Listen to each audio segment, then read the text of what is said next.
ورب أصحابه عليه الصلاة والسلام على التراحم فيما بينهم، فأصحابه وتلامذته الذين خرجوا من مدرسته وتتلمذوا على يديه غرس صلى الله عليه وسلم في قلوبهم التراحم، فصاروا رحماء فيما بينهم، يرحم بعضهم بعضا ويعطف بعضهم على بعض ويتوجع بعضهم لوجع بعض ويتألم بعضهم لآلام بعض، حتى صاروا جسدا واحدا. شهد الله لهم فقال: محمد رسول الله والذين معه أشداء على الكفار رحماء بينهم تراهم ركعا سجدا.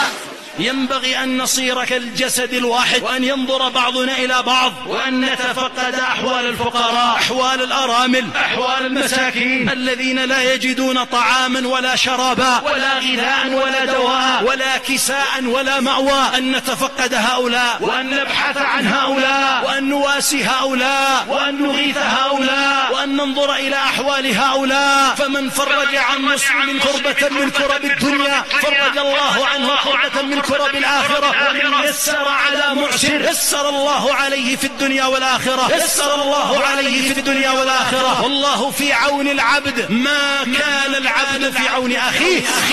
عباد الله، لقد كثرت المآسي في هذه الأيام، وكثرت النكبات في بلاد المسلمين، كثرت المآسي في بلاد المسلمين، وكثرت النكبات، وكثرت الأحزان.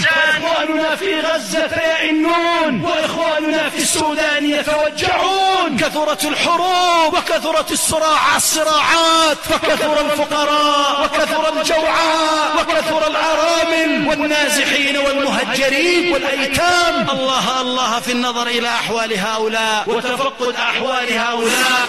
من رحم ولو الذبيحة عصفور رحمه الله، فهذا العصفور إن رحمته وأطعمته وسقيته رحمك الله، فما بالك بمن رحم المسلمين وبمن رحم المنكوبين وبمن رحم الفقراء، خصوصا في هذه الأيام، أيام الشتاء وأيام البرد. من رحمهم وواساهم وتفقد أحوالهم وقام بشراء البطانيات فوزعها على الفقراء والمساكين والأيتام والعمال والأرامل والمنكوبين. كم في هذه من أجور.